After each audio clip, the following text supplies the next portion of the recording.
अनुमति सिर्फ 6 कमरों की, लेकिन चल रहे थे 25 कमरे। फायर एनओसी नहीं, सुरक्षा इंतजाम नहीं और नतीजा 21 लोगों की मौत। अब सवाल यह है कि आखिर राजधानी दिल्ली में नियमों को ताक पर रखकर मौत का यह कारोबार चल कैसे रहा था।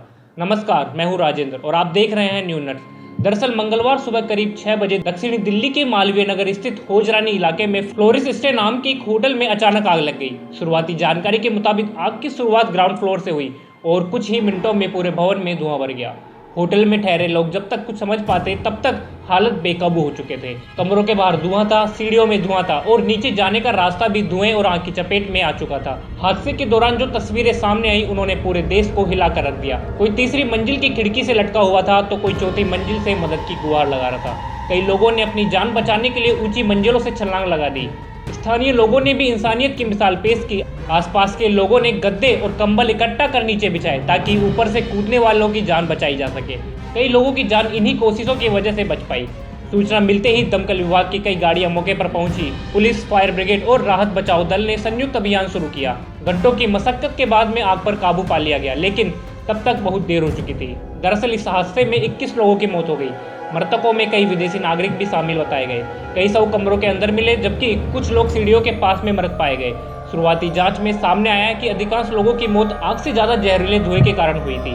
लेकिन इन 21 मौतों के पीछे सिर्फ एक आंकड़ा नहीं छिपा है, बल्कि 21 अलग अलग कहानियां छिपी है। 21 परिवारों का दर्द छिपा है। बताया जा रहा है कि होटल में ठहरे कई विदेशी नागरिक इलाज कराने या अपने परिजनों के इलाज के सिलसिले में दिल्ली आए हुए थे। कुछ लोग अस्पतालों के चक्कर लगा रहे थे तो कुछ बेहतर जिंदगी की उम्मीद लेकर भारत पहुंचे थे। सोचिए, जो लोग अपनी या अपने किसी करीबी की जिंदगी बचाने के लिए दिल्ली आए थे, उन्हें क्या पता था कि जिस होटल में कुछ दिन रुकने वाले हैं वही होटल उनकी जिंदगी का आखिरी पड़ाव बन जाएगा। किसी परिवार को शायद अब भी अपने बेटे के लौटने का इंतजार होगा। किसी माँ को अपने बच्चे का फोन आने की उम्मीद होगी और किसी पत्नी को यह विश्वास ही नहीं हो रहा होगा कि कुछ ही घंटे पहले जिस इंसान से बात हुई थी अब वह उस दुनिया में नहीं रहा। यही वजह है कि यह मामला सिर्फ एक अग्निकांड नहीं, बल्कि 21 परिवारों की ऐसी त्रासदी है जिसका दर्द शायद कभी खत्म नहीं होगा। लेकिन कहानी यही खत्म नहीं होती है। जैसे जैसे जांच आगे बढ़ी वैसे वैसे इस पूरे मामले की परतें खुलती चली गई और जो खुलासे सामने आए उन्होंने पूरे सिस्टम पर सवाल खड़े कर दिए। जांच में पता चला कि जिस भवन में यह होटल संचालित किया जा रहा था उसके पास वैध फायर एनओसी भी नहीं थी, यानी आग जैसी आपात स्थिति से निपटने के लिए जरूरी सुरक्षा मंजूरी मौजूद नहीं थी। इतना ही नहीं, दिल्ली सरकार की बेड एंड ब्रेकफास्ट नीति के तहत यहाँ केवल 6 कमरों की अनुमति थी, लेकिन जांच में सामने आया कि यहाँ करीब 25 कमरे संचालित किए जा रहे थे, यानी जितनी अनुमति मिली थी उससे कई गुना ज्यादा कमरों में लोगों को ठहराया जा रहा था। जांच में यह भी सामने आया कि भवन में कथित तौर पर अवैध निर्माण किया गया, अतिरिक्त मंजिलें बनाई गई थी और कई हिस्से ऐसे भी थे जिनकी अनुमति भी नहीं थी।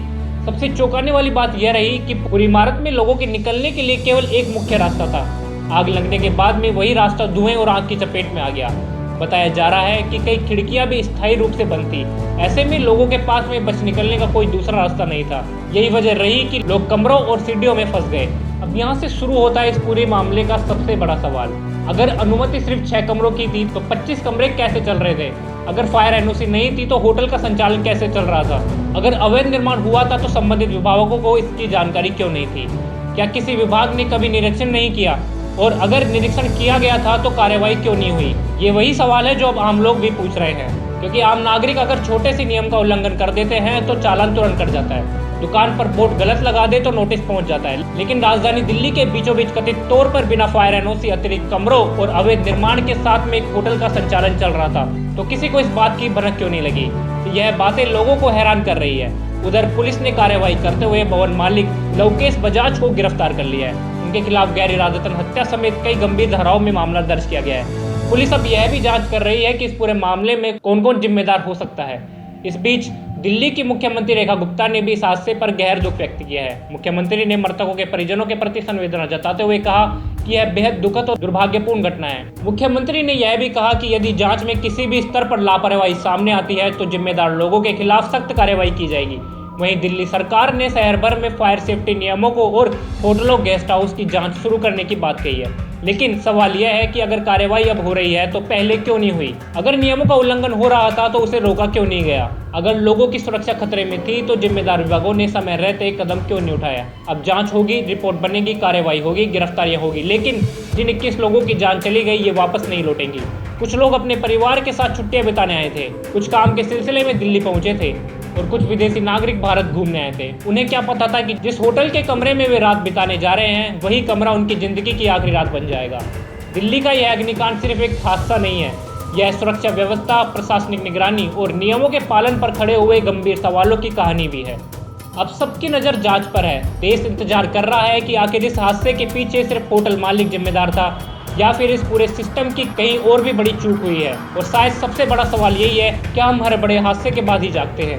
क्या नियम सिर्फ कागजों तक सीमित है?